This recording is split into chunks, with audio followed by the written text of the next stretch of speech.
Alhamdulillahirabbil alamin wa bihi nasta'inu ala umuri dunya waddin wa sallallahu wa sallama ala sayyidina Muhammadin wa ala alihi wa sahbihi ajmain. Amma ba'du. Pertama-tama marilah kita semua panjatkan puji serta syukur kehadirat Allah Subhanahu wa taala yang mana telah memberikan kita semua kesehatan sehingga kita dapat berkumpul pada hari ini, hari Selasa tanggal 25 Juli 2023. Tidak lupa sholawat beserta salamnya semoga tetap tercurah limpahkan kepada pimpinan kita semua, yakni Habibana wa Nabiyana Kanjeng Nabi Muhammad SAW. Tidak lupa kepada keluarganya, para sahabatnya, dan mudah-mudahan sampai kepada kita semua selaku umatnya. Ibu Kepala Sekolah yang saya hormati, yang diwakili oleh Ibu Ima Irmayani SPD, Ibu serta Ibu Bapak Guru Staf SDN 3 Banjarresmi yang saya hormati. Pada kesempatan hari ini, kita semua akan mendengarkan pemaparan materi budaya positif mengenai penyebaran pemahaman dan penerapan pengalaman oleh Ibu Nelia Pramulyasari MMPD. Nah, sebelum kita mendengarkan pemaparan materi oleh Ibu Nelia, kita semua akan mendengarkan terlebih dahulu sambutan dari Ibu Ima Irmayani SPD. Kepadanya dipersilahkan.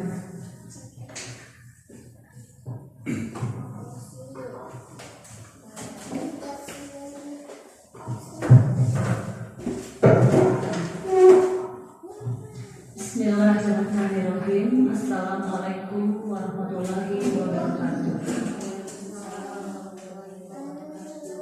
Terima kasih kepada pembawa acara yang sudah membawa acara untuk kegiatan diseminasi hari ini.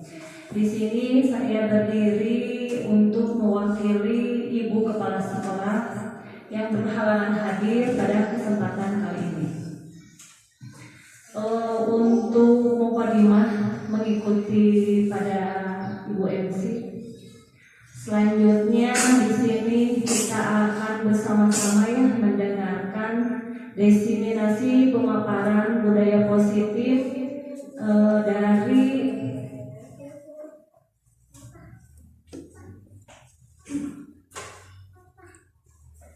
dari Ibu Nelia Pramulyasari. Nah, dari CGP ini kita sering mendengar, tentunya karena saya dulu juga sudah pernah jadi guru penggerak. Jargon yang paling sering kita dengar, yang paling familiar itu adalah apa, Bu? Tergerak, bergerak, menggerakkan. Di sini saya sudah lihat Bu Nelly sudah tergerak, terbukti dengan mendaftarkan dirinya di SIM PKB untuk mengikuti calon guru penggerak. Alhamdulillah. Mudah-mudahan yang lain bisa segera termotivasi dan mengikuti langkah-langkah beliau. Kemudian yang kedua adalah bergerak. Sudah terlihat bergerak. Apa buktinya? Yaitu dengan sekarang sudah bisa berbagi hal-hal positif dengan diseminasi apa yang sudah beliau dapatkan di guru penggerak. Sekarang mau didesimasikan kepada teman sejawat di sekolah ini. Itu sudah terbukti dari kata bergerak. Kemudian yang ketiga, menggerakkan. Nah, untuk menggerakkan kita akan tunggu bersama, karena untuk menggerakkan itu adalah bukan hal yang mudah. Untuk menggerakkan orang lain itu bukan hal yang mudah. Itu perlu usaha dan juga itu harus ada contoh dulu dari diri sendiri. Karena orang lain bergerak dan bergerak mengikuti apa yang kita gerakkan itu harus dilakukan dari diri kita sendiri, baru orang lain akan tergerak dan ikut bergerak.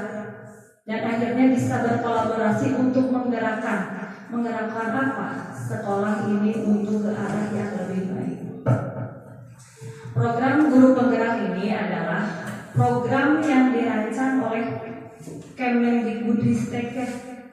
dan sekarang sudah mulai angkatan 10. Mudah-mudahan setelah Ibu Bapak Guru SDN 3 Banjarresmi mengikuti desiminasi yang kedua ini, setelah yang pertama itu dulu saya bisa tergerak. Jangan takut, Bu Nelly bisa, apalagi yang lebih muda. Karena yang lebih muda itu lebih banyak waktunya, lebih melek IT dan lebih segalanya, mudah-mudahan ya. Amin ya robbal alamin. Nah, di sini itu ya, guru itu memiliki tugas di dalam guru penggerak itu, yaitu sebagai pemimpin pembelajaran yang mendorong apa? Tumbuh kembangnya anak. Pemimpin pembelajaran ke arah yang aktif, anak lebih proaktif dan mengembangkan bukan hanya siswa saja. Yang tadi itu pendidik juga, rekan kerja juga. Jadi tidak hanya murid menjadi aktif dan proaktif, tapi juga rekan sejawat yang pendidik lainnya. Untuk apa? Untuk mengimplementasikan apa? Pembelajaran yang berpusat kepada siswa. Bagaimana pembelajaran yang berpusat pada siswa, nanti Bu Nelly lebih luas akan memaparkan pembelajaran yang berpusat kepada siswa. Serta nantinya diharapkan guru penggerak itu menjadi teladan. Teladan tadi bisa mengimplementasikan pembelajaran yang berpusat pada murid, terus menjadi teladan dan juga agen. Agen apa? Bukan agen kosmetik, Bu Nelly, bukan agen yang lainnya, tapi agen transformasi pendidikan untuk mewujudkan profil pelajar Pancasila. Bu Eva, ada berapa profil pelajar Pancasila itu? Ada? Kiraan Bu Eva? Bu Winda? Ada 6. Yang pertama, beriman, berakhlak mulia. Kedua, mandiri. Yang ketiga, bergotong royong. Yang keempat, berkebinekaan global. Yang kelima, kreatif. Yang terakhir, bernalar kritis. Nah, itu yang diharapkan setelah dari sekian banyak pembelajaran di CGP itu, yang akhirnya nanti bermuara kepada implementasi pembelajaran yang berpusat kepada murid dan menjadikan murid itu memiliki profil pelajar Pancasila. Mungkin itu ya. Jadi tujuan dari disiplin positif yang akan nanti dipaparkan oleh Bu Nelly itu untuk menumbuhkan apa? Motivasi intrinsik dari siswa. Jangankan siswa, kadang kita juga misalnya mengikuti kegiatan itu karena ada motivasi dari luar, ekstrinsik. Oh, takut misalnya dimarahi oleh atasan, takut nggak digaji, takut, itu adalah motivasi ekstrinsik. Takut guru ngasih hukuman, itu adalah motivasi ekstrinsik. Nah, di sini tugas kita adalah untuk menumbuhkan motivasi intrinsik, yaitu motivasi yang ada dalam diri siswa. Nah, untuk itu harapan saya untuk semua staf guru SDN 3 Banjarresmi setelah mengikuti desiminasi yang akan disampaikan oleh Bu Nelly, bisa mengikuti materi yang sudah disampaikan. Jadi tidak hanya mendengarkan, tapi ikut nantinya mengimplementasikan. Karena apa? Budaya positif itu tidak bisa dikerjakan oleh Bu Nelly saja sendiri sebagai calon guru penggerak, tetapi harus oleh semua stakeholder, utamanya guru-guru SDN 3 Banjarresmi. Karena tanpa kolaborasi, tujuan dari program yang akan dikembangkan itu tidak akan terlaksana. Jadi di sini kita membutuhkan kolaborasi ya, itu yang paling utama, kerjasama. Mungkin pemaparan saya dicukupkan demikian.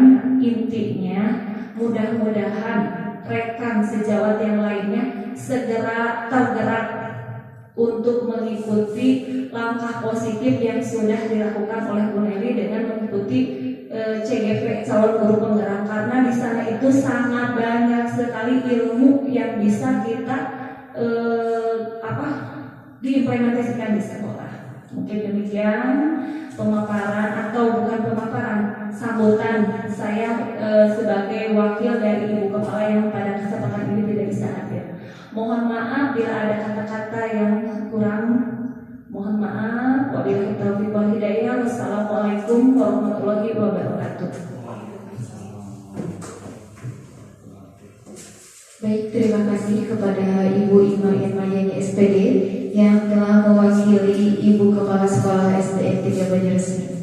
Selanjutnya, pemaparan materi diseminasi budaya positif mengenai penyebaran pemahaman dan penerapan pengalaman oleh Ibu Nelia Pramulyasari MMPD. Kepadanya dipersilahkan.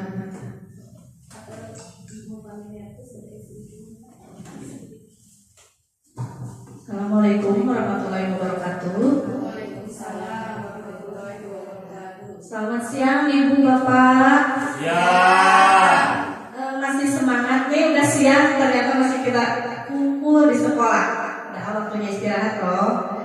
Nah, supaya Ibu Bapak lebih semangat, bagaimana kita adakan ice breaking dulu. Nih, kira-kira siapa yang mau memandu ice breaking kita sekarang? Siapa? Bu Gepe. Ibu yang lebih berpengalaman ya. Kepada Ibu Ima dipersilakan. Masya Allah. Baik, Tepuk tangan. tepuk tangan dulu dong buat Ibu Nelia. Sebelum kita mendengarkan pemaparan, supaya kita lebih rileks ya, terus kita juga lebih semangat, kita gimana kalau olahraga sejenak sedikit. Mohon Ibu Bapak berdiri. Yo, berdiri.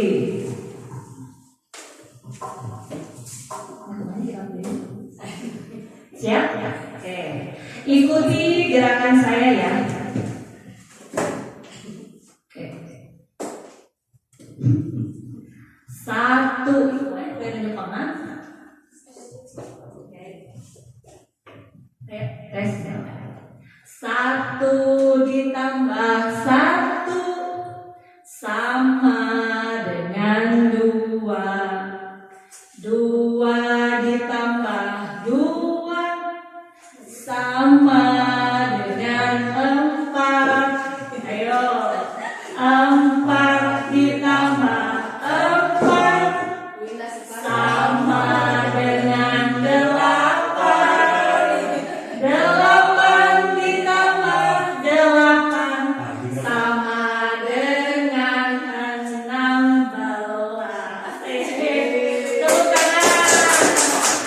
Tepuk tangan. Bu Wina, harus diulangi. Oh, ternyata lucu bobot. Apa udah gimana? Udah relax sekarang? Nah, terima kasih. Assalamualaikum. Terima kasih kepada Bu Ima yang sudah memberikan memandu ice breaking. Mudah-mudahan kita lebih semangat. Yang tadinya udah lelah, udah ngantuk, waktunya istirahat, kita masih melakukan desinfeksi. Bismillahirrahmanirrahim. Alhamdulillah. Pertama-tama saya ucapkan alhamdulillahirobbilalamin. Pada kesempatan kali ini kita bisa berkumpul bersama atas rahmat dan syafaat dari Allah Subhanahu wa taala.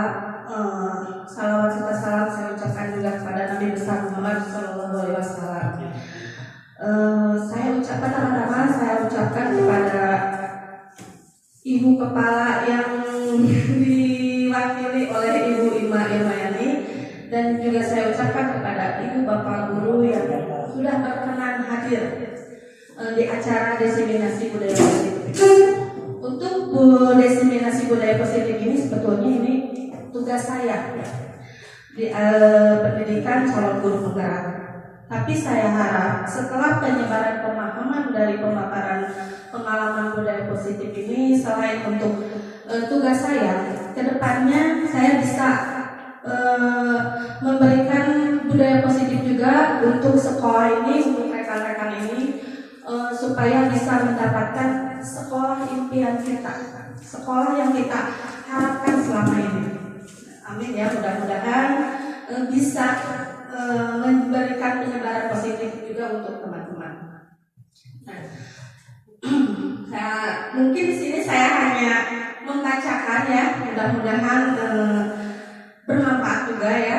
Saya awali dulu dengan, nah sebelum saya awali ada beberapa pertanyaan di sini.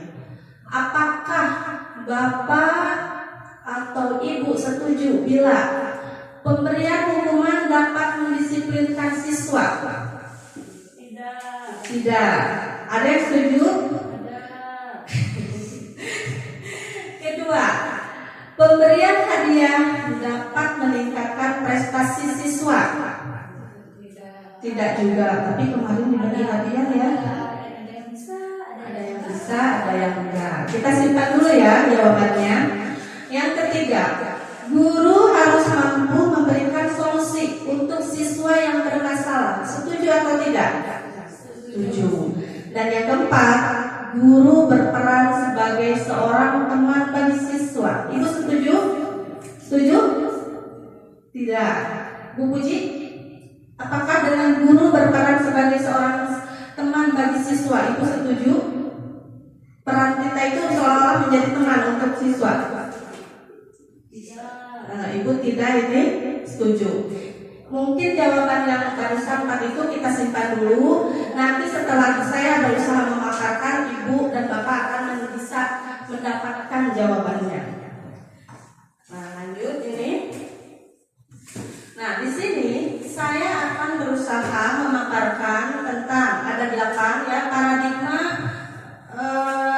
perubahan paradigma belajar, disiplin positif, nilai-nilai kebajikan, kebutuhan dasar manusia. Kita sebagai manusia punya kebutuhan dasar ya. Terus motivasi perilaku manusia, posisi kontrol guru, keyakinan kelas, dan segitiga restitusi. Dari 8 materi ini, apakah ada yang membuat Ibu ini merasa lebih asing gitu ya? Atau mungkin ini apa ya gitu? Ada yang membuat Ibu bertanya-tanya dari 8 ini?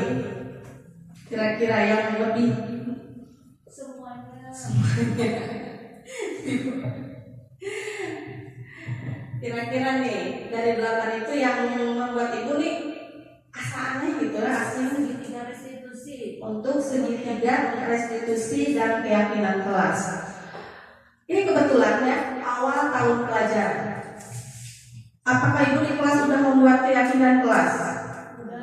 Ada yang sudah, mungkin ada yang belum. Nah, nanti akan dipaparkan apa itu keyakinan kelas.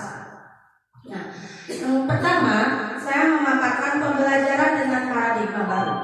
Di sini pembelajaran dengan paradigma baru merupakan pembelajaran yang dirancang berdasarkan prinsip pembelajaran berdiferensiasi sehingga para peserta didik belajar sesuai dengan kebutuhannya berdasarkan tahap perkembangan sesuai dengan psikologi modern untuk mewujudkan profil pelajar Pancasila. Seperti yang tadi telah disebutkan oleh Ibu Ima, ada profil pelajar Pancasila itu ada 6 ya.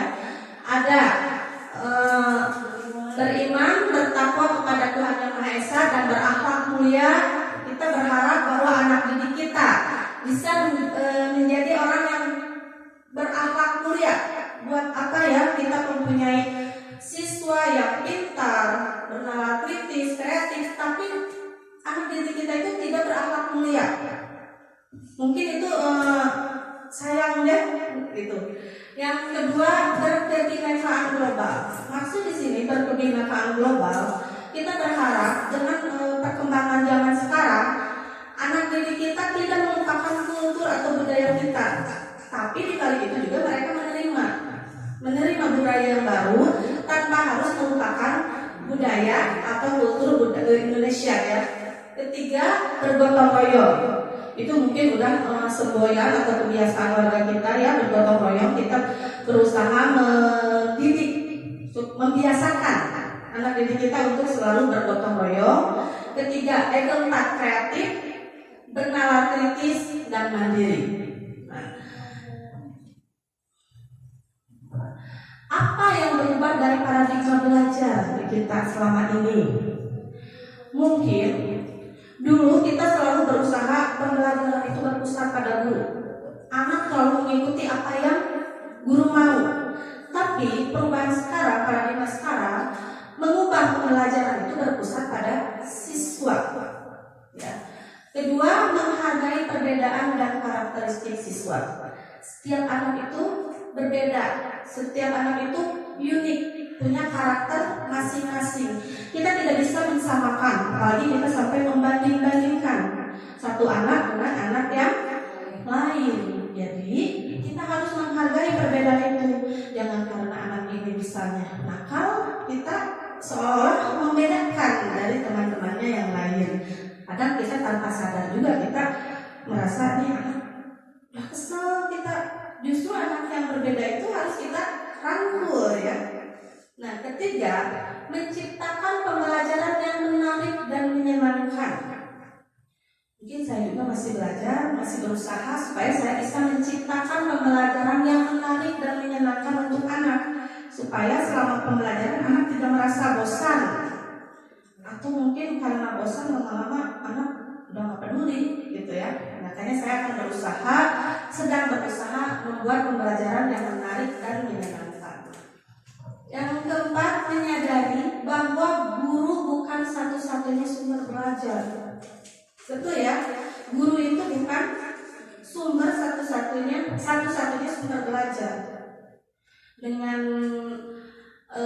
kecanggihan IT sekarang, anak didik bisa lebih pintar dari kita. Mereka bisa berselancar mencari pembelajaran dari itu.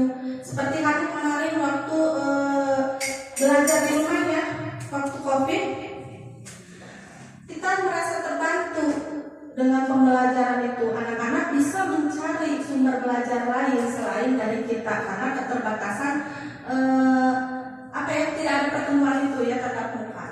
Dan yang kelima, menuntun siswa dalam mengembangkan minat dan bakat sesuai dengan kodrat alam dan kodrat zamannya. Jadi kodrat alam itu bawaannya. Kalau kodrat zaman sesuai dengan kebutuhannya sekarang, mengikuti zaman. Tidak melulu kita terus saja saya udah seperti ini, tidak mau berubah gitu ya. Nah, di sini ada miskonsepsi tentang teori kontrol atau teori pilihan. Nih ada ilusi di sini 4. Yang pertama, ilusi guru bahwa guru itu bisa mengontrol murid. Kita selalu menganggap bahwa sebagai guru kita bisa mengontrol murid, padahal kita tidak bisa mengontrol murid. Karena murid itu dia punya pendirian.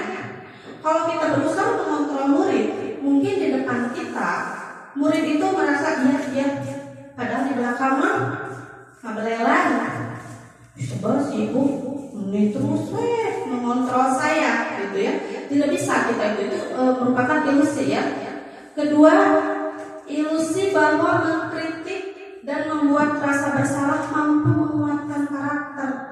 Kita kamu harusnya seperti ini, bagusnya seperti ini, ibu kan dulu seperti ini lebih bagus.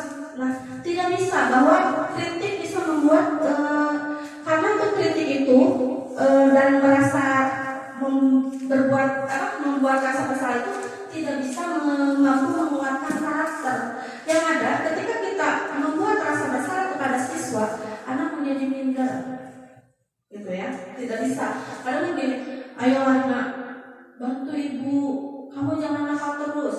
Kalau kayak gitu kasihan orang tua kamu di rumah, mereka menyekolahkan kamu supaya kamu jadi anak pintar, tapi kamu kok seperti ini. Mungkin kita berharap dengan memberikan rasa bersalah itu anak akan menguatkan karakter. Yang ada anak akan merasa bersalah, gitu ya. Ketiga, ilusi bahwa orang dewasa berhak memaksa. Nah, tanpa kita sadari, Ya, sebagai orang dewasa, kita menganggap kita bisa memaksakan kehendak kita kepada anak-anak, baik mungkin di sekolah atau saya sebagai orang tua di rumah, tanpa sadar saya suka memaksa. Padahal itu miskonsepsi ya, tidak bisa. Kita tidak bisa memaksakan kehendak pada anak. Dan yang keempat, ilusi bahwa semua penguatan positif efektif dan bermanfaat. Misalnya begini, anak-anak, ibu dulu waktu ke sekolah bisa seperti ini, ibu rajin belajar, ibu rajin sekolah. Nah, kamu nanti harus seperti ibu. Mudah-mudahan kamu itu bisa lebih berhasil dari ibu. Nggak selamanya ya, membuat penguatan positif itu efektif dan bermanfaat. Ada aja kan anak yang kadang menyeletuk, menjawab di luar kita berharap bahwa dengan memberikan penguatan itu anak itu, iya bu saya mau. Tapi nyatanya kadang anak ada yang nyeletuk ya.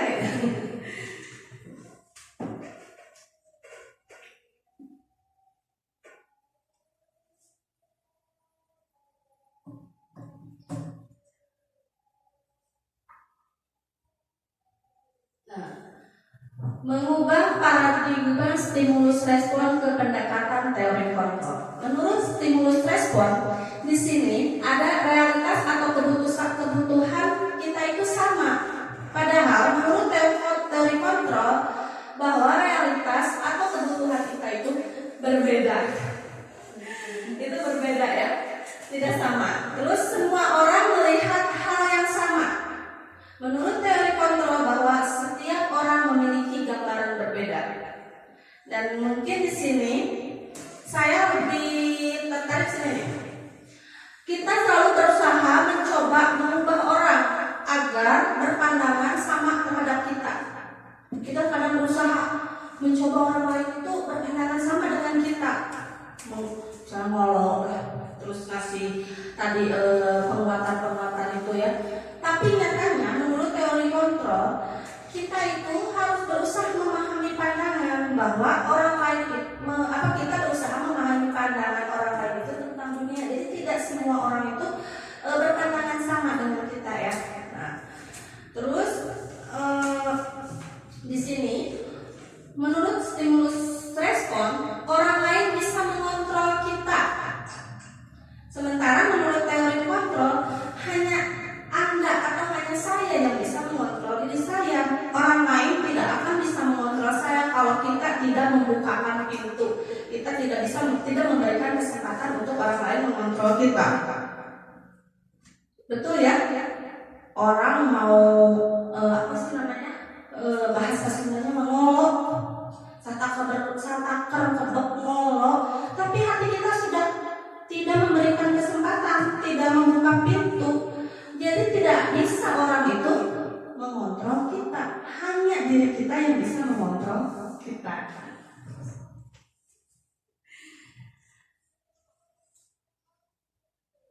Nah, konsep di sini lanjut ya. Tadi saya sudah memaparkan konsep inti budaya positif. Kita lanjut ke disiplin positif. Nah, sebelum lanjut ke disiplin positif, kira-kira menurut Ibu, apa sih pengertian dari disiplin itu? Apa disiplin itu? Kita kan kemarin-kemarin ke anak nih harus disiplin. Sementara apa sih arti dari disiplin itu? Taat peraturan. Ya, taat peraturan. Apa? Tepat waktu. Tepat waktu. Ada lagi? Apa sih pengertian dari disiplin itu? OMC.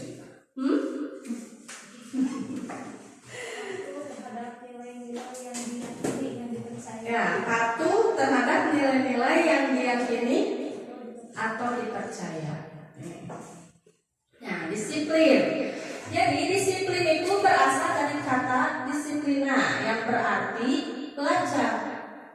Disiplin mengacu pada disiplin diri yang memiliki tanggung jawab. Jadi itu disiplin itu awalnya dari tanggung jawab terhadap apa yang kita lakukan, apa yang dilakukannya berdasar nilai-nilai yang diyakininya. Itu ya disiplin. Sementara disiplin positif itu merupakan salah satu penerapan disiplin yang bertujuan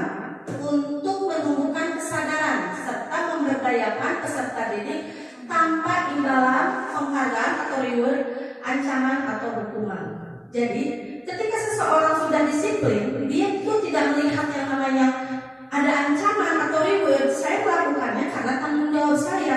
Beda halnya kalau saya harus sekolah cepat karena saya takut di hukum, atau saya sekolah cepat biar saya dapat penghargaan dari ibu guru.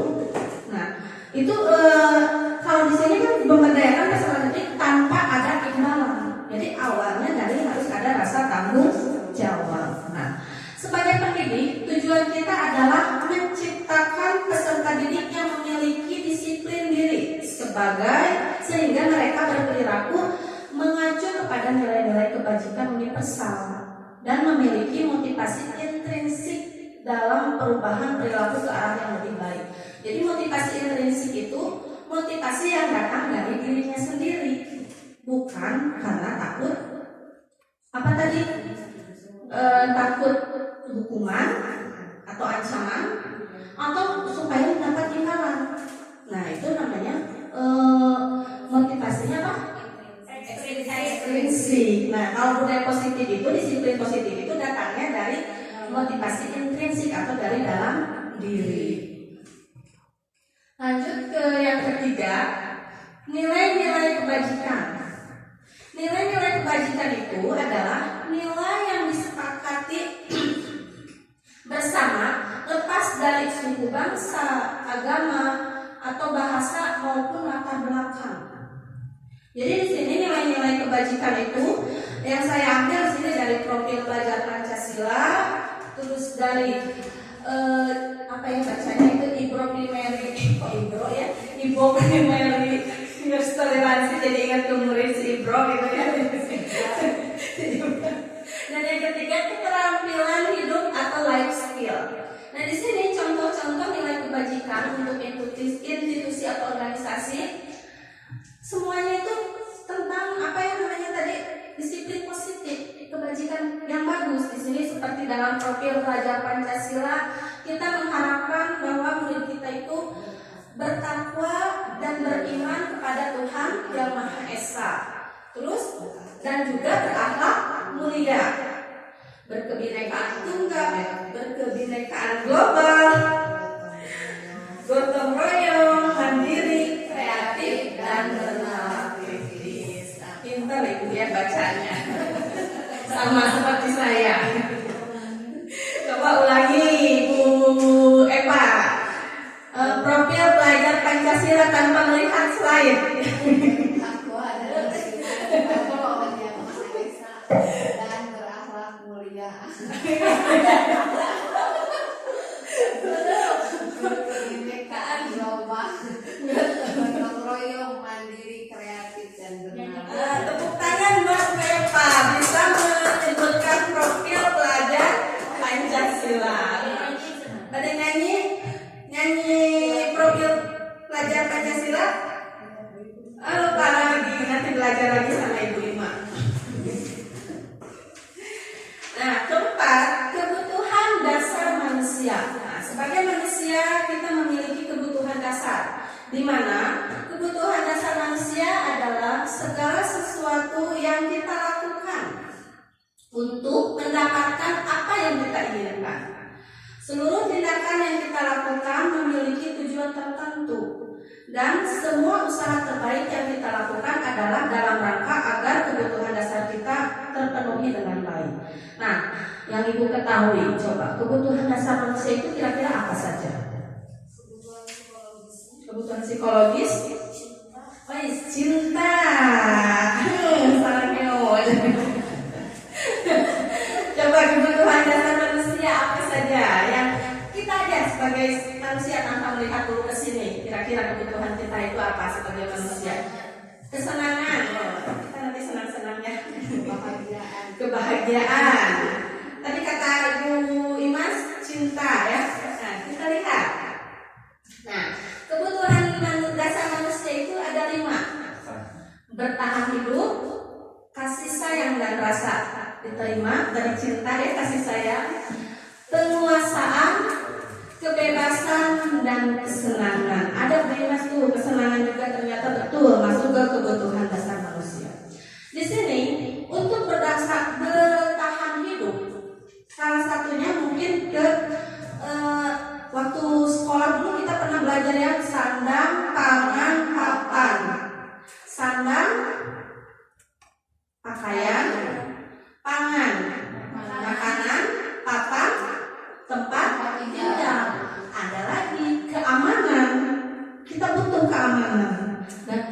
paling penting adalah kesehatan. Yang kedua, kebutuhan dasar manusia adalah kasih sayang dan rasa diterima. Kita itu sebagai manusia, kita menginginkan ada rasa diterima, dipedulikan, diperhatikan. Kita juga bisa berbagi kasih sayang, perhatian, segala macam ya, dan juga kerjasama agar menjadi bagian dalam kelompok. Yang ketiga, kebutuhan dasar manusia itu penguasaan.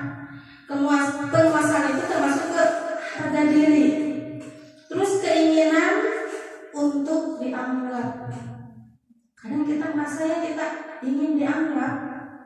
Nah, dan juga memimpin, berprestasi, diakui dan didengar. Yang keempat, kebutuhan dasar manusia itu kebebasan, di mana dengan kebebasan itu bisa membuat kita jadi mandiri. Dan dalam kebebasan itu kita mempunyai pilihan.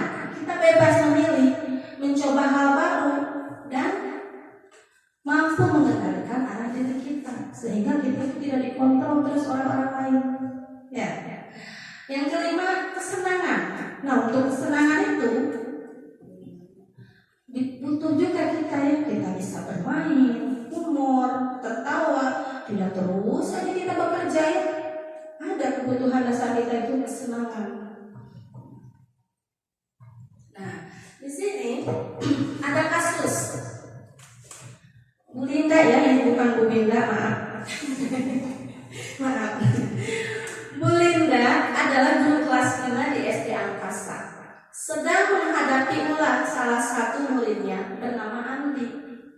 Beberapa muridnya mengeluh, Andi seringkali meminta bekal makan siang mereka dengan paksa. Jika Anda menghadapi situasi seperti Ibu Linda, apa yang akan Anda lakukan terhadap Andi? Adalah guru sini. Jadi dia mempunyai murid bernama Andi. Si Andi itu sering mengganggu temannya dengan mengambil bekal makan siangnya. Nah, apabila posisi kita sebagai Ibu Linda, apa yang akan kita lakukan? Jujur. Memanggil Andi, langsung memarahi Andi. Jujur. Kira-kira dengan verbal Ditaruh dipanggil yang mengambil makanannya. Andinya. Terus Kenapa melakukan pendekatan. Kenapa mengambil makanan dengan temannya dengan paksa? Atau mungkin Andi mau dikasih makanan sama kita. Kalau di sekolah boleh. Berbagi bekal ya dengan Andi supaya Andi tidak memaksa. Nah, di sini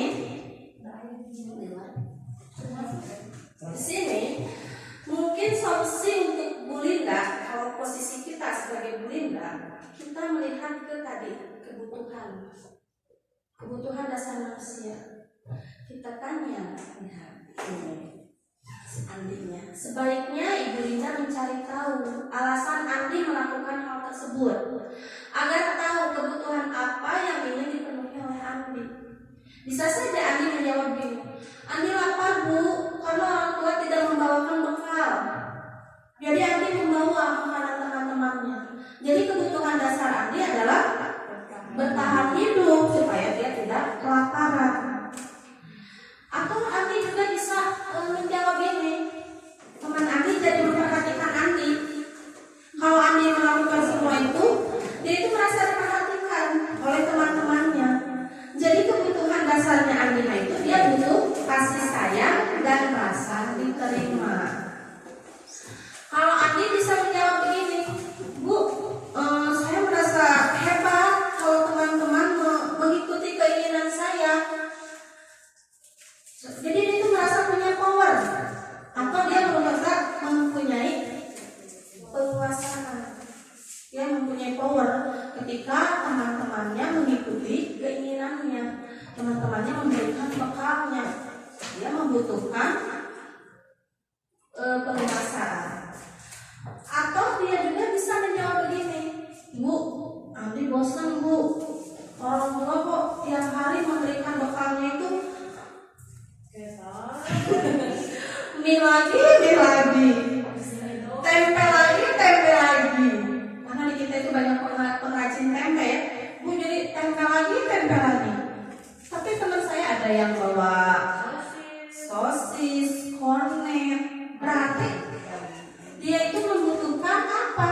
kebebasan. Dia nggak mau orang tua saya terus aja menerima itu. Sewaktu-waktu orang tua saya nanya dong, Andi kamu mau bekalnya apa? Dia bebas memilih, gitu ya. Padahal dia itu bekal, tapi karena bosan dia mengambil, dia kabita. Dia punya temannya, jadi memang maksa, dia tertarik. Jadi kebutuhan dasar Andi itu kebebasan. Atau Andi bisa menjawab gini, Andi cuma iseng bu, senang aja melihat teman-teman ketakutan, senang aja lihat anak cewek teriak-teriak sampai menangis. Ada ya murid kita yang seperti itu? Ada di kelas seperti itu? Banyak. Jadi itu tuh si Andi itu kebutuhan dasarnya itu kesenangan. Jadi sebaiknya itu Ibu Lita itu tanya dulu apa yang mendasari Andi melakukan hal tersebut. Lanjut ke motivasi perilaku manusia. Nih untuk motivasi, di mana motivasi itu merupakan dorongan yang timbul pada diri seseorang secara sadar atau tidak sadar untuk melakukan suatu tindakan dengan tujuan tertentu. Nah, misalnya seperti ini. Seorang guru datang ke sekolah pagi-pagi. Mungkin ada beberapa alasan. Ada motivasinya. Saya datang ke sekolah karena saya takut ditegur oleh kepala sekolah atau menghindari hukuman. Bisa juga guru itu atau murid ya, kalau kita mah insya Allah ya datangnya pagi-pagi ya. Murid itu saya datang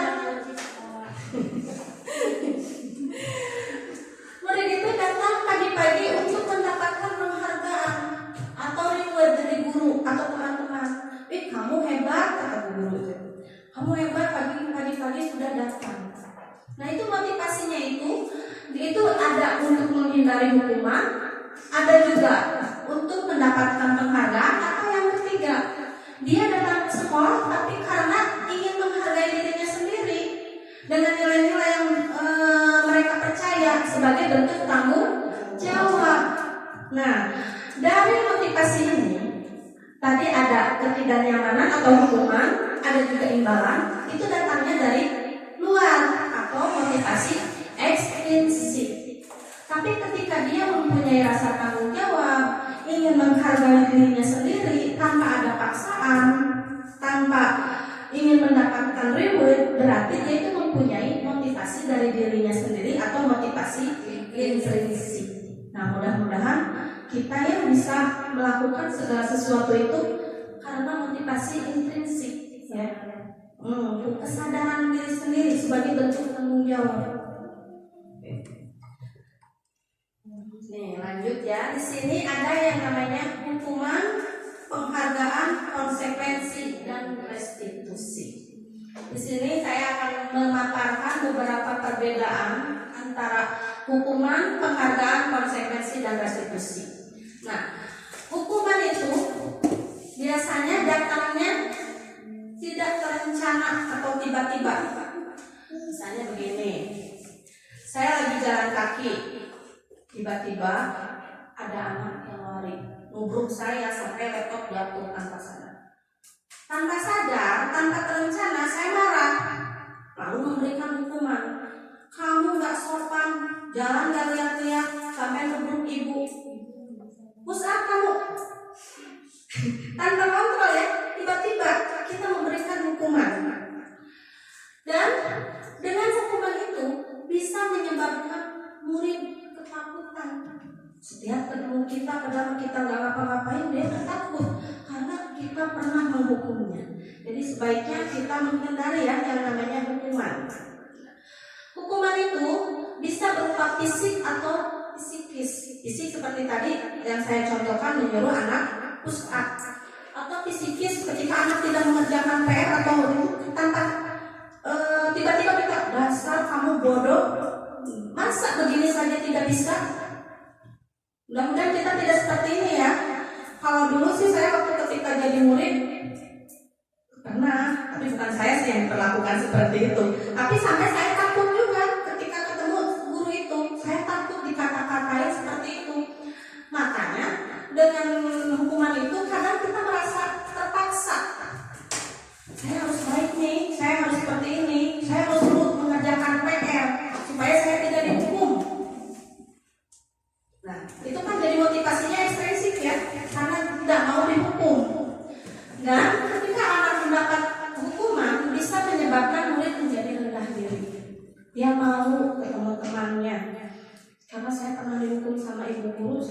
saya minder. Nah, selanjutnya ke penghargaan. Menurut Alfifon mengumumkan beberapa pernyataan dari hasil pengamatannya selama ini tentang tindakan memberikan penghargaan yang nilainya sama dengan menghukum seseorang. Kenapa kok penghargaan bisa menghukum seseorang? Di sini penghargaan itu tidak efektif. Kenapa? Jika saya mengharapkan suatu penghargaan dan ternyata saya tidak mendapatkan penghargaannya itu, maka saya akan merasa kecewa dan berkecil hati, serta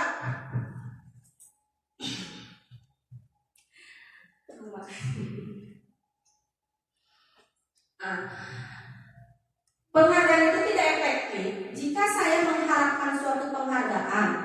Ternyata kenyataannya saya tidak mendapatkan penghargaan itu, maka saya akan kecewa dan berkecil hati, serta kemungkinan lain kali saya tidak akan berusaha sekeras sebelumnya. Misalnya anak begini, saya mau mengerjakan PR biar sama ibu dipuji, biar sama ibu dikasih permen. Pas ketika anak itu udah mengerjakan PR, ibu gurunya tidak memuji atau ibu gurunya tidak memberikan permen itu yang biasa ibu guru lakukan. Ibu guru lupa gitu ya. Maka si anak itu akan kesananya, saya tidak akan berusaha sekeras lagi sekeras sebelumnya karena ibu guru juga tidak memberikan penghargaan. Nah itu jadi penghargaan itu menjadi tidak efektif ketika apa yang diharapkan oleh anak didik kita tidak diberikan oleh kita. Gitu. Jadi penghargaan itu menjadi gagal ya. Dan penghargaan itu merusak hubungan karena tanpa kita sadari penghargaan itu bisa menimbulkan rasa iri. Si ibu nih terus memuji-muji itu, ibu terus memanggil itu. Saya juga bisa, cuma ibu nggak memberi kesempatan pada saya. Coba kalau ibu memberi kesempatan pada saya juga bisa menjawab kok. Tapi karena dia yang lebih dulu menjawab, itu aja yang terus dipuji, sehingga itu menimbulkan rasa iri. Gagal yang namanya penghargaan itu ya. Yang ketiga, penghargaan mematikan kreativitas. Jadi anak itu dia tuh kreatif itu untuk mendapatkan penghargaan aja, mendapatkan pujian, bukan karena kemampuan dirinya. Saya harus bisa nih supaya saya dihargai, biar saya dipuji gitu ya. Saya malah akhirnya dia itu bakal meniru, mencontek supaya dapat pujian. Jadi penghargaan itu mematikan kreativitas. Dan penghargaan itu menghukum. Jika suatu penghargaan diharapkan namun Anda tidak mendapatkannya, Anda akan merasa dihukum. Misalnya begini, saya mau tahun ini dapat ranking 1.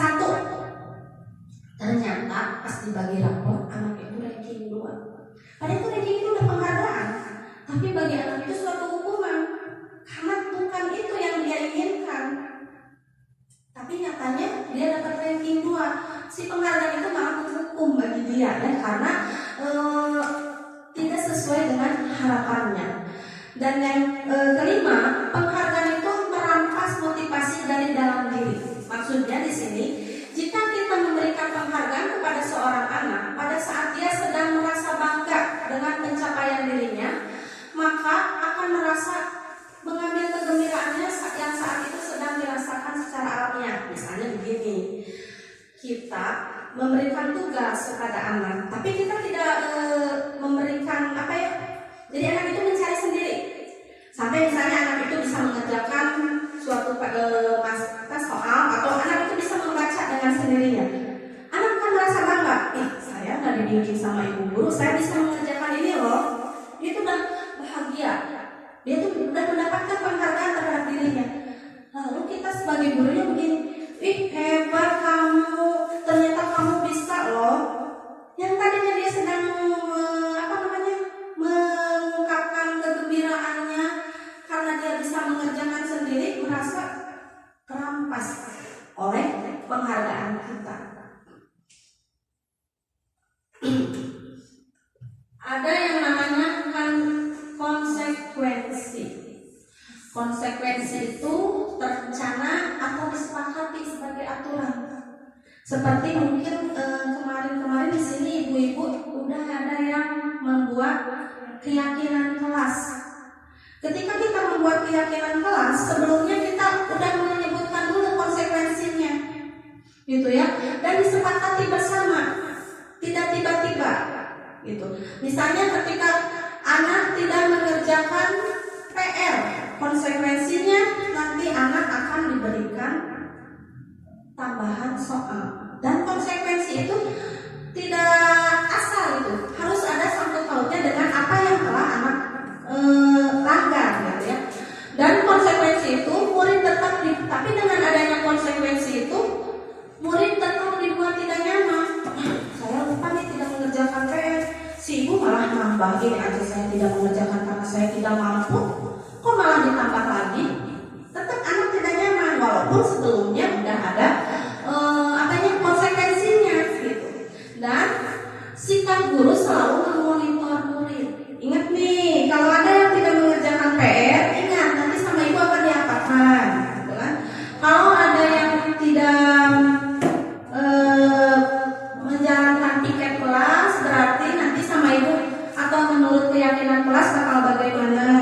Jadi sikap guru itu selalu memonitor murid. Nah, dan yang keempat ada restitusi. Apa restitusi itu? Nah, restitusi itu proses kolaboratif yang mengajarkan murid untuk mencari solusi sendiri. Ketika anak berbuat kesalahan atau kelalaian, menurut kamu baiknya seperti apa? Biar mereka yang mencari solusi sendiri, gitu ya. Murid juga menginformasi dirinya dan orang lain, dan murid bertanggung jawab atas perilakunya. Itu untuk restitusi. Nah, di sini ada perbedaan antara hukuman, konsekuensi, dan restitusi. Ada contoh kasus.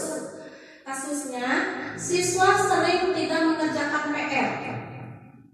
Kalau kita melakukan tindakan menghukum, pasti guru akan menghukumnya. Misalnya, kamu menghormat di depan bendera selama 10 menit.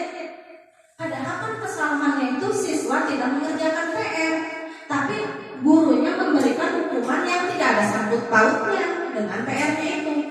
Nyambung tidak dengan mengerjakan PR, tidak mengerjakan PR dengan menghormat bendera selama 10 menit? Tidak ya. Nah, dengan adanya hukuman itu, guru itu marah dan murid menjadi takut. Kamu ya dikasih PR sama ibu, selalu aja tidak mengerjakan PR. Sekarang kamu ke lapang, hormat bendera 10 menit. Guru kan marah. Gosok WC. Nyambung tuh. Walaupun mungkin dengan mengosok WC kita diuntungkan menjadi bersih lingkungan sekolah, tapi itu tetap aja hukuman karena dari tidak mengerjakan PR kok menjadi menghormat bendera atau membersihkan lingkungan. Nah, kalau konsekuensi, guru memberikan konsekuensi untuk mengerjakan PR saat istirahat atau dikerjakan sebanyak 2 kali lipat. Misal begini, ada contoh lagi. Kalau ini kan anak yang tidak mengerjakan PR. Ada contoh anak yang kesiangan. Ibu guru menghadapi anak yang kesiangan, kata ibu guru, kamu kesiangan, silakan berdiri di pojok kelas, angkat kaki sebelah. Atau kamu di luar saja, nggak usah ikut belajar. Itu maksudnya hukuman atau konsekuensi? Hukuman. Tapi kalau misalnya begini, kamu telat berapa menit kan? 10 menit. Oh nanti pas istirahat, kamu jangan ikut istirahat, tambah 10 menit untuk mengerjakan pelajaran yang terlewat. Nah itu masuknya ke konsekuensi. Nah, kalau restitusi, ketika ada siswa yang sering tidak mengerjakan PR, guru itu menanyakan keyakinan kelas apa yang udah dilanggar oleh siswa itu, lalu membantu siswa menyelesaikan masalahnya. Misalnya anak itu ditanya, kenapa kamu tidak mengerjakan PR? Bu, saya tidak sempat karena saya ngantuk. Misalnya, kenapa kamu ngantuk? Karena Bu, sebelumnya saya itu suka membantu ibu jualan. Nah, nanti kita kita cari solusinya seperti apa supaya anak itu tidak mengerjakan PR, gitu ya. Di sini ada komunikasi terbuka antara guru dan siswa. Jadi siswa itu dia terbuka menyebutkan apa alasannya kok dia itu sering tidak mengerjakan PR. Itu untuk hukuman, konsekuensi, dan restitusi. Nah, di sini ada beberapa kasus. Di sini coba. Yang pertama, membersihkan coretan yang dibuat di meja tulis. Kira-kira itu hukuman atau konsekuensi? Konsekuensi. Yang kedua, murid diminta push up 15 kali karena tidak memakai masker. Hukuman. Menggantikan kertas tugas teman yang telah dicoret-coret. Konsekuensi. Berjemur di lapang basket pukul 12 siang. 12 siang ereng-erengan karena mengobrol dengan teman. Hukuman. Selanjutnya, berdiri di depan kelas sambil mengangkat kaki satu karena tidak bisa menjawab pertanyaan. Hukuman, betul Bapak.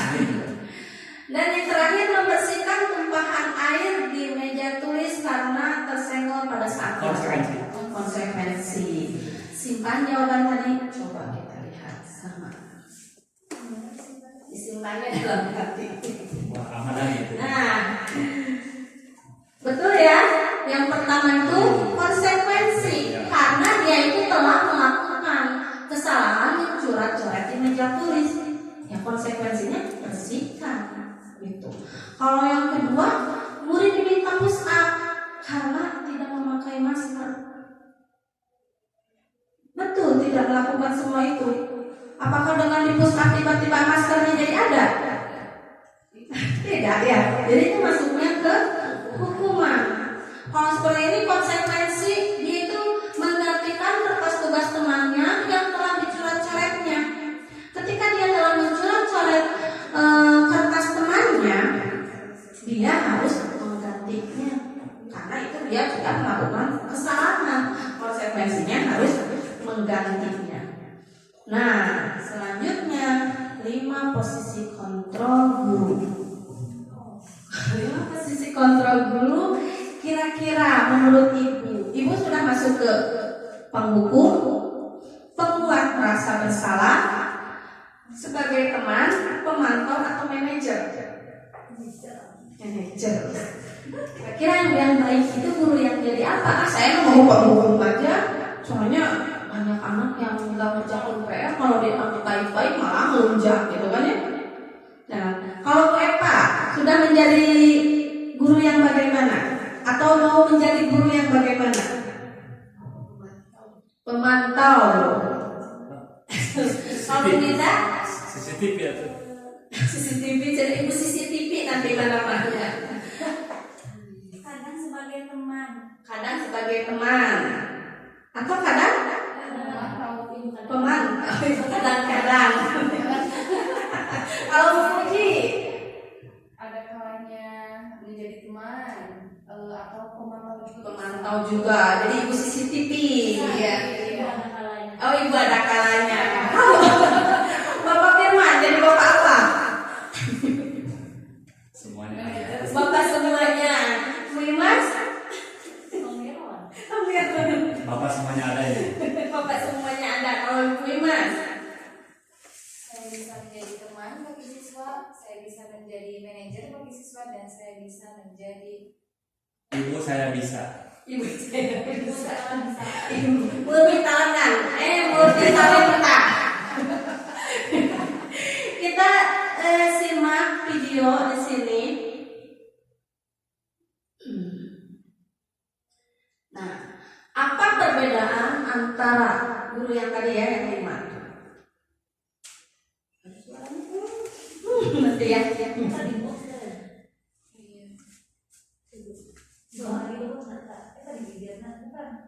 Ini video bukan karena jadi coba ini nggak panjang. Oh, iya.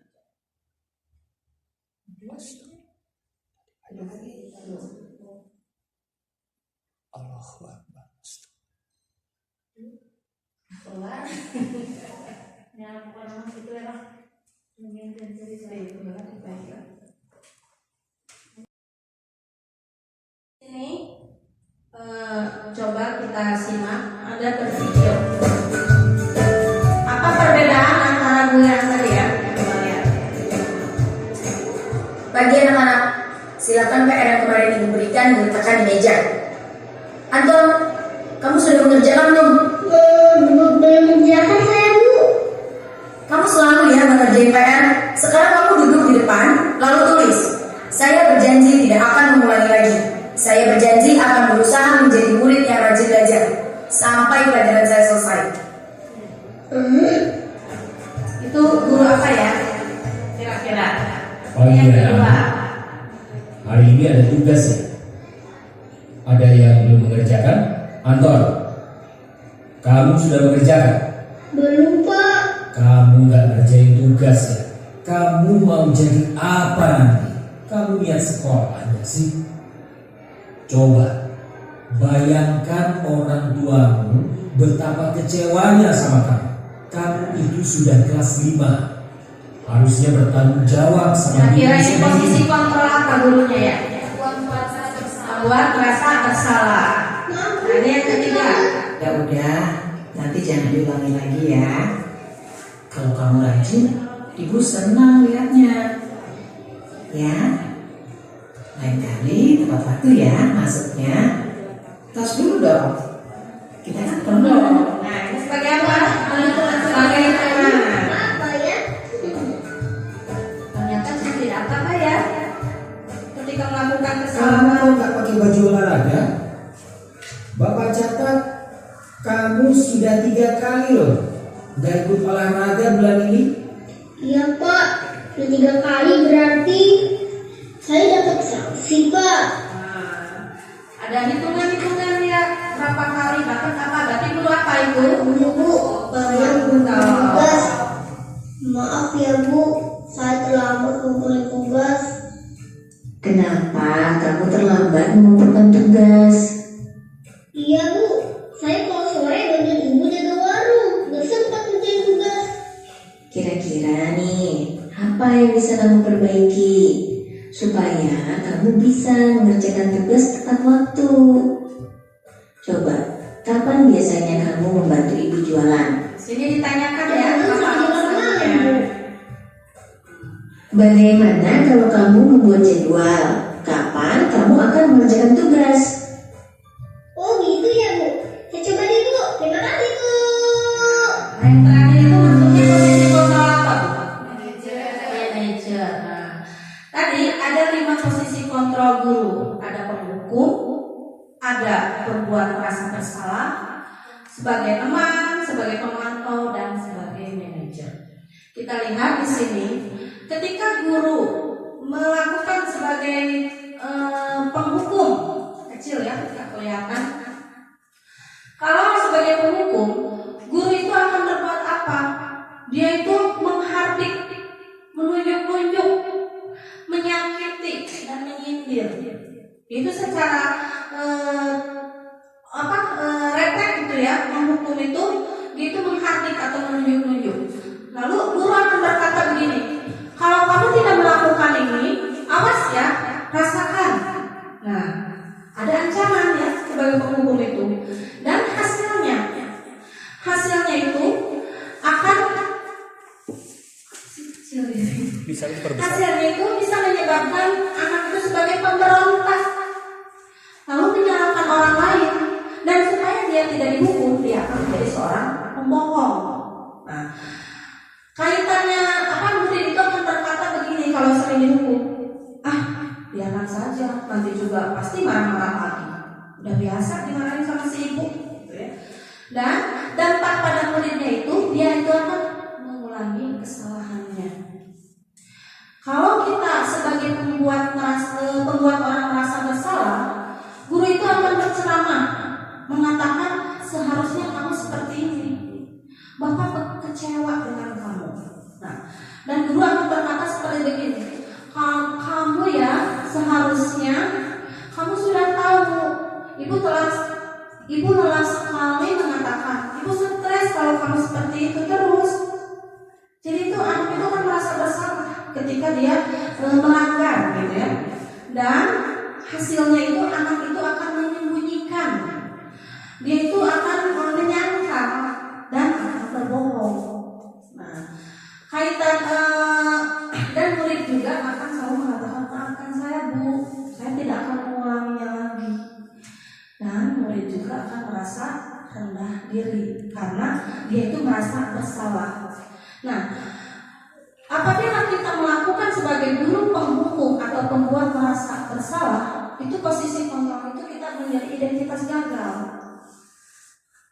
Nah, identitas berhasil atau sukses kita mengharap itu sebagai teman atau pemantau. Jadi kita lihat dulu, apabila kita menjadi sebagai teman, guru itu membuat alasan-alasan untuk muridnya.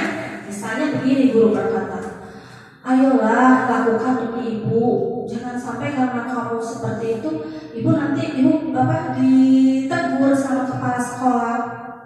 Jadi serasa kita lagi ngobrol dengan teman.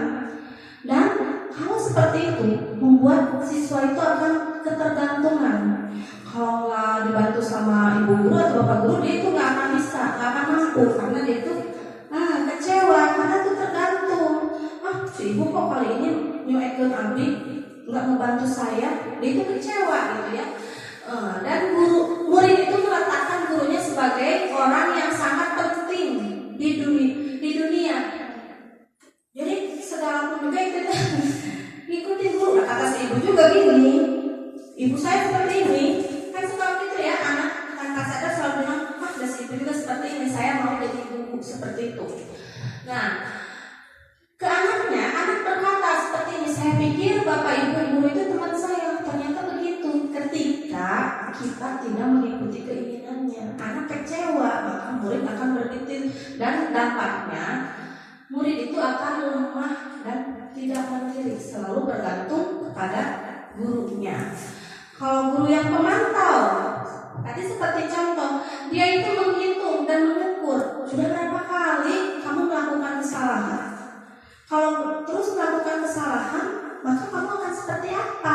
Itu kan, itu kalau pemantau. Lalu apa peraturannya? Kalau kamu melakukan kesalahan, kamu akan mendapatkan hukuman apa? Gitu ya, kalau pemantau. Dan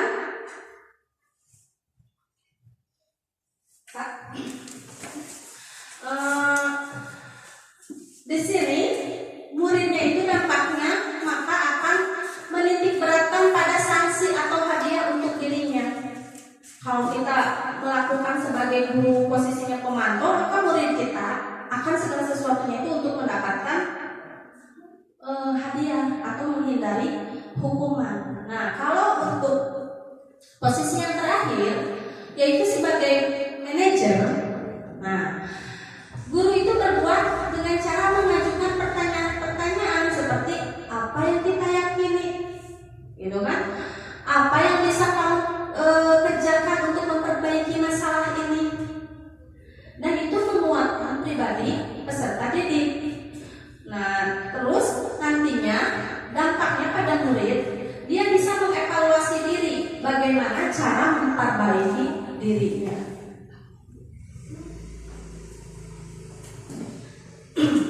Contoh penerapan 5 posisi kontrol guru. Di sini ada kasus siswa tidak memakai atribut lengkap saat upacara bendera. Misalnya pas upacara bendera ada siswa yang tidak memakai topi atau tidak memakai dasi. Kalau guru dengan posisi kontrol penghukum, pasti dia menyuruh siswanya itu menghormat bendera selama 1 jam misalnya, atau meminta muridnya itu membersihkan WC atau lapangan, gitu kan, itu kalau penghukum. Tapi kalau posisi kontrolnya membuat merasa bersalah, guru itu akan berbicara, berapa kali ibu bapak harus memberitahu kamu sering mengecewakan ibu, sehingga anak itu akan merasa bersalah. Kadang saya juga seperti itu, sering melakukan, ternyata saya harus menghindari sekarang mengenal tahu ya. Kalau sebagai teman, guru akan berbicara, ayo dong ikuti aturan sekolah, tolong bapak bantu ibu atau bapak ya sekali ini, tolong gitu. Jadi seperti teman gitu ya. Kalau pemantau, kamu sudah melanggar peraturan sekolah, kamu harus tahu kan konsekuensinya apa. Setelah upacara, kamu beli atributnya ke koperasi dan jangan diulangi lagi. Jadi ada catatannya, misalnya anak ini melanggar udah berapa kali, diingatkan lagi, dipantau seperti CCTV gitu ya. Dan yang kelima, kalau kita sebagai manajer, guru itu akan bertanya, kamu tahu apa kesalahan kamu? Biar siswa, murid yang menjawab sendiri apa kesalahannya. Misalnya murid bilang, Bu saya nggak pakai topi. Nah, kira-kira bagaimana kamu memperbaiki kesalahanmu ini?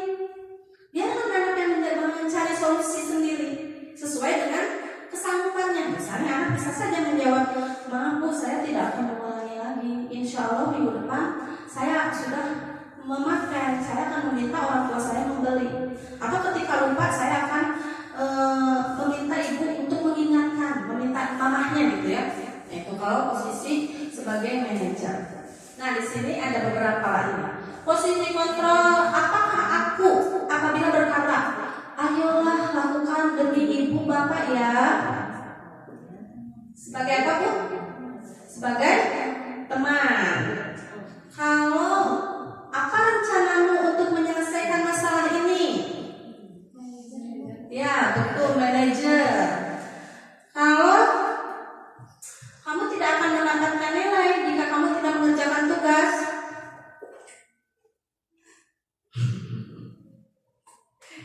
Posisinya apa nih? Kamu tidak akan mendapatkan nilai jika kamu tidak mengerjakan tugas. Penghukum atau pemantau?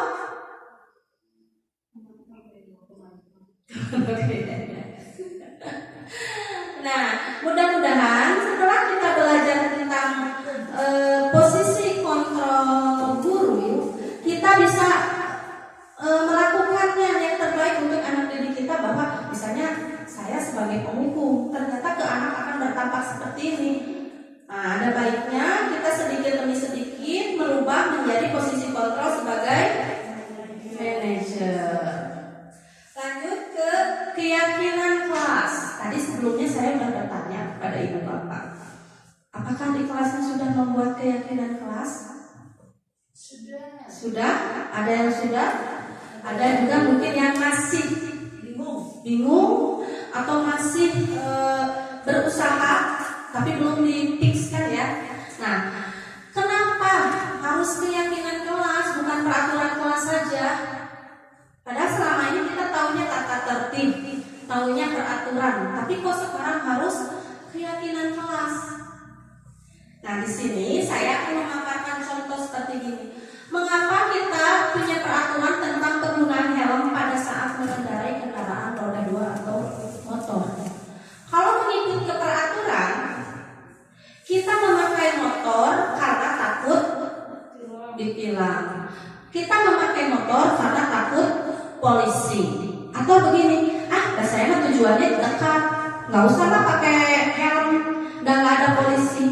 Kalau kita ke peraturan, karena peraturannya takut ditilang sama polisi. Tapi kalau ke keyakinan, saya memakai helm untuk keamanan. Mau ada polisi atau tidak ada polisi, mau jauh mau dekat, untuk keamanan. Saya yakin dengan memakai helm itu saya akan aman. Ada paksaan tidak? Tidak kalau keyakinan. Tapi kalau peraturan, kita akan merasa terpaksa. Seperti halnya tadi, saya mau memakai helm karena ada polisi. Saya terpaksa memakai helm. Begitu Kak, pinjam menggelar usaha, di depan ada polisi, berhenti dulu, biar nggak ditilang. Nah gitu kan, itu kalau kita ke peraturan. Atau seperti mengapa kita memiliki peraturan penggunaan masker dan cuci tangan setiap saat? Kalau kita lihatnya ke peraturan, apalagi waktu kemarin zaman COVID, memakai masker wajib. Saya mah pakai masker karena takut sama satgas, gitu kan? Ada satgas di sana, cari dulu tukang masker, beli aja masker, karena kita tadinya untuk taat peraturan. Tapi kalau keyakinan saya memakai masker karena untuk kesehatan saya, untuk kesehatan pernafasan saya, maka kita yakin dengan sendirinya terus memakai masker malah akan menjadi kebiasaan. Ya kan, bahkan ketika kita pergi tanpa memakai masker, merasa ada yang kurang. Ya, merasa ada yang kurang. Bahkan kita, saya nggak bisa pergi nih nggak ada masker, nyari dulu. Karena apa? Karena kita udah yakin akan mempakainya masker. Begitupun dengan keyakinan kelas. Kalau anaknya meyakini bahwa itu baik untuk mereka, mereka akan melakukannya dengan kesadaran diri, tidak akan merasa terpaksa. Nah, seperti ini cara pembentukan keyakinan kelas. Nih caranya berupa pernyataan universal. Jadi misalnya berdoa, misalkan berdoa sebelum atau sesudah, atau mungkin setelah berdoa kita membiasakan dulu mengaji. Kalau saya belajar universal, maksudnya ke berdoa sebelum dan sesudah belajar. Jadi kita memakai pernyataan yang universal dan dibuat dalam pernyataan positif. Maksud positif, jangan membuang sampah di sana. Itu positif tidak? Negatif. Kalau dengan kata positif, buanglah sampah pada tempatnya. Jangan teriak-teriak di dalam kelas ya. Nah, kita rubah menjadi pernyataan yang positif. Seperti apa? Di kelas harus berbicara dengan lembut. Berbicara dengan lembut misalnya. Terus lebih apa ya? Ya, jadi jangan ada bahasa jangan atau tidak gitu ya. Kita pakai bahasa yang pernyataannya lebih positif. Jangan berlari-larian di dalam kelas. Ya, ganti dengan kalimat duduk di kursi masing-masing begitu. Terus untuk membuat keyakinan kelas itu sedikit saja, tidak usah bebek panjang sampai 20. Nanti anak tidak pusing, tidak mudah mengingatnya. Buat apa peraturan banyak tapi tengah hasilkan?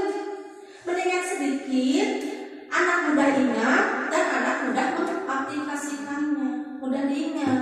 Ya misalnya 10 aja, itu juga 10 udah banyak sih, tapi kita caranya yang universal, makanya mewakili gitu. Dan sesuai dengan kondisi kelas atau sekolah agar mudah diterapkan. Kita lihat kondisi kelas kita, sekolah kita seperti apa. Janganlah kita membuat keyakinan kelas itu tidak sesuai. Misalnya apa ya yang tidak sesuai dengan kondisi sekolah kita? Ke sekolah memakai pakaian yang jadi lupa lagi. Misalnya untuk perempuan rambutnya pendek. Padahal lingkungan kita anak perempuan itu dikerudung. Jadi nggak perlu kita membuat keyakinan kelas atau anak perempuan harus diikat rambutnya.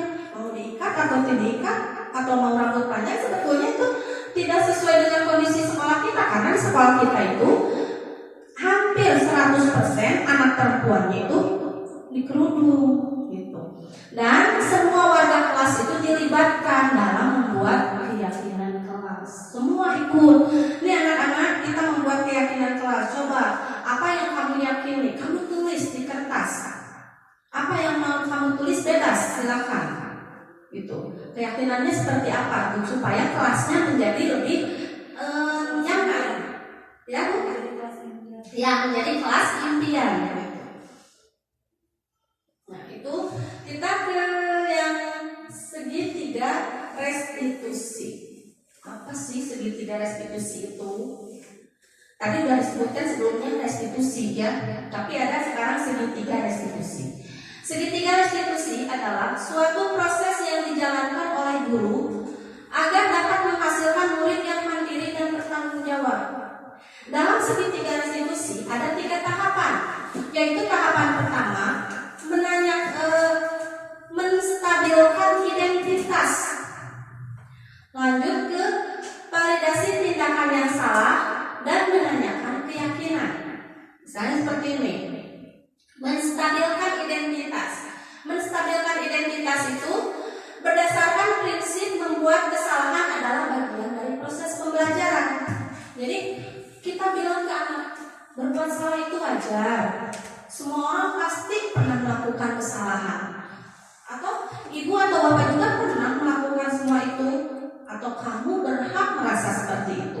Kita stabilkan identitas bahwa semua orang itu pernah melakukan kesalahan. Lalu lanjut ke validasi tindakan yang salah. Berdasarkan prinsip suatu perilaku berupaya memenuhi suatu kebutuhan yang tertentu. Seperti tadi kebutuhan dasar manusia itu yang 5 itu. Kebutuhan apa yang dia butuhkan? Di sini pertanyaannya seperti, kamu pasti punya alasan mengapa kamu melakukan hal itu. Atau kamu melakukannya karena kamu mempertahankan sesuatu yang penting bagi kamu. Gitu itu. Jadi memvalidasi tindakan dia yang sudah melakukan kesalahan supaya anak itu nanti mengungkapkan apa itu alasannya. Dan yang ketiga, menanyakan keyakinan, yaitu berdasarkan teori kontrol bahwa pada dasarnya kita termotivasi secara intrinsik. Setelah anak melakukan kesalahan, sama kita tadi melakukan segitiga restitusi, yang terakhir kita menanyakan keyakinan.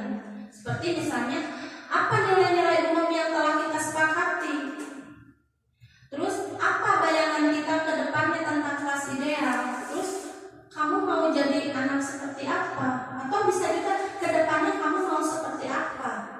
Nah, di sini saya memberikan sebuah video contoh segitiga restitusi.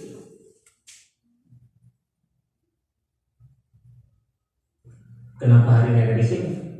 Kesel pak, kesel banget. Masa aku dikatain tukang fitnah pak? Ya aku marah lah. Aku boleh katain Eka di depan kelas. Misalnya ya, untuk menstabilkan identitas gitu. nih.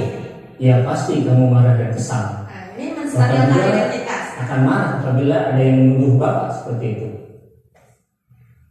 Kemudian pada saat itu kamu mau melakukan apa? Ya saya langsung ngatain Eka lah pak. Kesel banget. Saya bentak-bentak dia depan teman-teman lain. Oh begitu. Pasti kamu melakukan seperti itu. Ini tindak validasi tindakan yang salahnya. Iyalah, masa saya diam saja pak? Ya saya bela diri lah. Masa saya dituduh tukang fitnah? Ya wajar lah. Sini ya. Mempertahankan harga diri itu sesuatu yang penting buat kamu. Untung kamu tidak bertindak lebih gegabah lagi. Yang tadinya dia marah-marah, emosi, sama kita diajak ngobrol baik-baik dan hanya membesarkan. mulai turun ya emosinya. Sudah gemes padahal. Saya mulai terbuka. Ya pasti ya. Tapi kamu memilih untuk tetap bertahan dan bersabar. Kamu memilih untuk tidak berbuat lebih parah lagi, bukan? Iya. Nah, Mulai lunak sekarang ya. coba kita lihat lagi tindakan kamu yang bentak-bentak Eka di kelas. Tindakan Mulai kamu itu menanyakan kira-kira keyakinan. sesuai dengan keyakinan kelas atau prinsip kamu tidak? Enggak lah pak. Capek pak jadi pemarah. Jadi keyakinan atau prinsip mana yang kurang sesuai dengan keinginan kamu? Ya, saya sebenarnya sangat menghargai orang lain. Mungkin saat itu saya menjadi emosi, jadi tidak menunjukkan sikap itu. Kamu meyakini tidak? Menghargai orang lain itu penting buat kamu. Yakinlah pak. Iya, setuju. Kita harus saling menghargai. Namun ada juga keyakinan yang kita sepakati yang perlu kita jalankan apabila kita sedang marah, bukan? Ya, saya bisa lebih proaktif, mulai dengan diri sendiri. Saya bisa jadi lebih bersabar, mengambil waktu jeda untuk berpikir, mencari solusi sendiri ya. Kira-kira kamu bersedia memperbaiki masalah ini tidak? Bersedia pak. Kalau kamu memperbaiki masalah ini, kamu akan menjadi orang seperti apa? Saya akan menjadi orang yang bertanggung jawab kali ya pak. Dan senantiasa proaktif. Iya, menurut kamu Bagaimana rasanya menjadi orang seperti itu? Ya nyaman lah, bangga bisa bersabar dan menahan diri. Baiklah kalau begitu. Yuk kita pikirkan bagaimana memperbaiki masalah ini. Itu contoh segitiga restitusi. Jadi tadi dilihat hal pertama menstabilkan identitas. Ketika ada anak yang kasus di dalam kelas, panggil. Kita menstabilkan dulu. Jangan, apa sih kamu? Kok kamu bertengkar terus? Dan tadi anak udah marah-marah, dimarahin lagi sama kita, yang ada tambah marah ya. Padahal dia misalnya marah itu ada alasannya. Dia itu jadi korban, tapi kita misalnya tidak bertanya dulu, karena dia yang lagi marah, jadi seolah-olah dia yang salah. Makanya kita stabilkan dulu identitas bahwa berbuat salah itu wajar karena kita pernah melakukannya. Lalu setelah itu tadi ya ke validasi tindakan yang salahnya juga. Validasi apa alasan dia melakukan semua itu. Pasti semua orang ada alasannya berbuat itu, tidak semena-mena terus marah-marah dalam kelas tanpa alasan. Nah, ketika dia sudah menyampaikan alasannya, kita menanyakan keyakinannya apa, keyakinan kelas yang sudah dia langgar. Apakah menurut kamu itu baik atau tidak melakukan semua itu? Nah, kalau misalnya salah, bagaimana solusinya ke depan? Nah, itu ya pemaparan dari saya tentang diseminasi budaya positif. Maaf kalau banyak kekurangannya, dan mudah-mudahan dengan pemaparan budaya positif itu, mari kita mewujudkan sekolah impian kita. Kita berusaha menjadi guru yang baik, yang membuat siswa-siswi kita merasa nyaman. Mereka menuntut ilmu di sekolah kita ini. Mungkin cukup sekian dari saya. Assalamualaikum warahmatullahi wabarakatuh. Waktu dan tempat saya serahkan kepada Ibu Moderator, Ibu Ines Sada. Baik, terima kasih kepada Ibu Nelia Pramulyasari yang telah memaparkan materinya mengenai diseminasi budaya positif tentang penyebaran pemahaman dan penerapan pengalaman. Selanjutnya, sebelum saya akan menyimpulkan, selanjutnya adalah sesi tanya jawab, di mana untuk pertanyaan hanya dibatasi 2 penanya saja. Baik, dipersilakan bagi audiens yang ingin bertanya kepada Ibu Nelia Pramulyasari untuk mengajukan tangan dan memperkenalkan dirinya.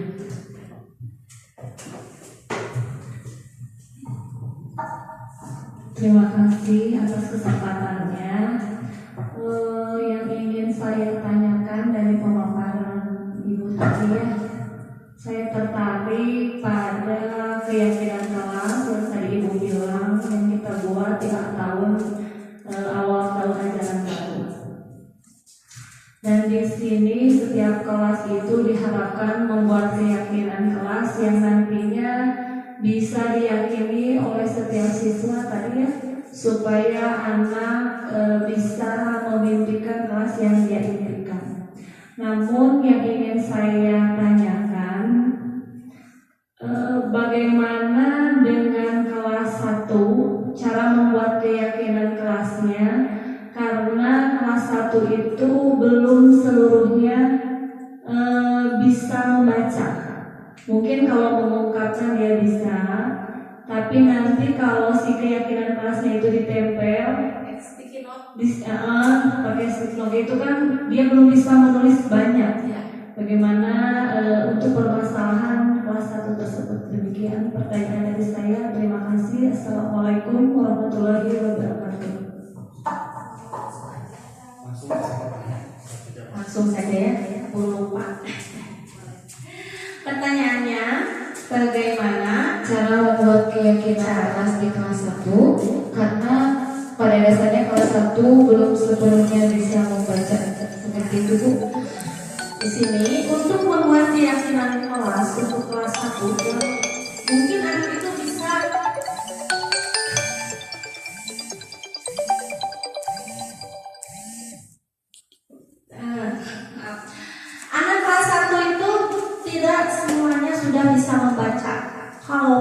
sudah bisa membaca, anak belum bisa mengeksplor apa yang ada di pikirannya. Bagaimana cara mengungkapkannya? Nah, untuk solusinya, kita sebagai guru bisa membuat gambar-gambar, mana gambar yang positif, mana gambar yang negatif. Beberapa, misalnya membuat gambar anak yang membuang sampah sembarangan dengan anak yang membuang sampah ke tempatnya. Tiap anak ke depan, coba pilih mana yang menurut kamu baik, keyakinan apa yang menurut kamu baik. Nanti anak akan mengambil. Tapi mungkin saja ada anak yang misalnya mengambil malah membuang sampah sembarangan. Jangan disalahkan. Biarin saja. Tugas kita sebagai guru nanti menjelaskan bahwa tindakan membuang sampah sembarangan itu tidak baik, tidak menjadikan lingkungan kita nyaman, bersih. Nah, nanti kalau sudah dijelaskan, anak akan meyakini, tahu nih yang bagus itu seperti apa. Itu dengan memberikan gambar yang negatifnya dan gambar yang positifnya, biar anak memilih. Kita memberikan beberapa contoh, anak mengambil lagi salah satunya. Mungkin begitu ya Bu ya, pemaparan dari saya. Sudah cukup dipahami? Ya, sama-sama Bu. Ada lagi mungkin? Terima kasih kepada Ibu Ima Irmayani yang telah memberikan pertanyaannya. Selanjutnya satu penanya lagi. Baik.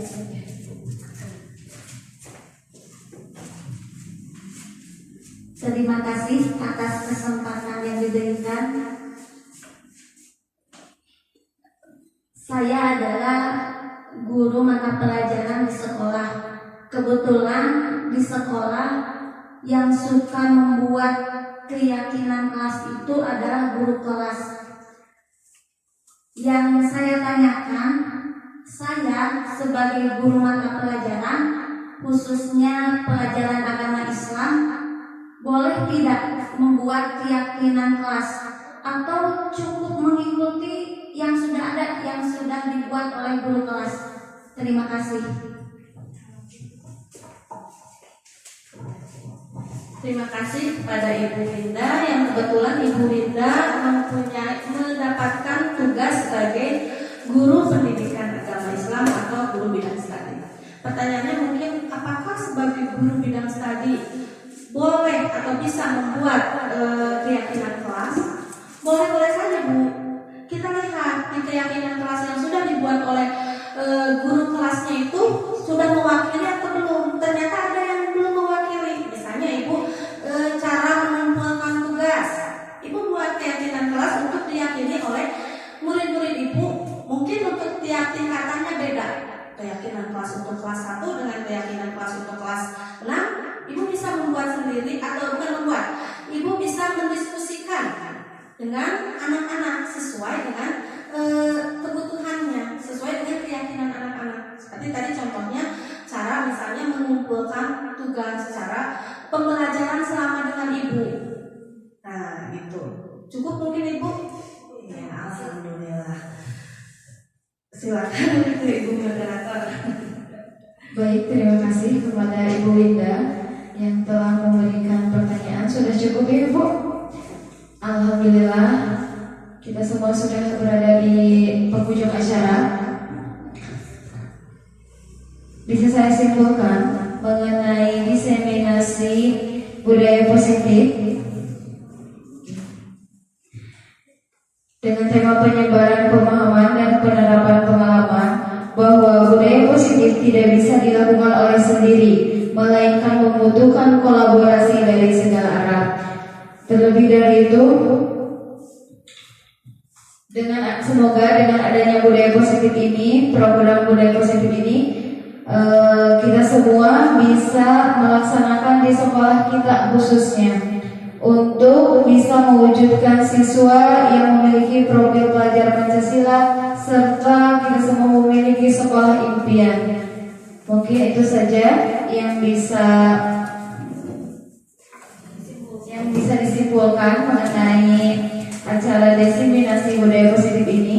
Saya ucapkan terima kasih banyak kepada Bapak Ibu Guru yang telah ikut hadir dan andil secara aktif dalam acara sosialisasi diseminasi budaya positif. Yang saya ucapkan juga terima kasih kepada Ibu Nelia Pramulyasari MNPD yang telah memaparkan materinya. Semoga kita semua bisa mendapatkan manfaatnya, khususnya untuk kita semua ya, agar bisa mengambil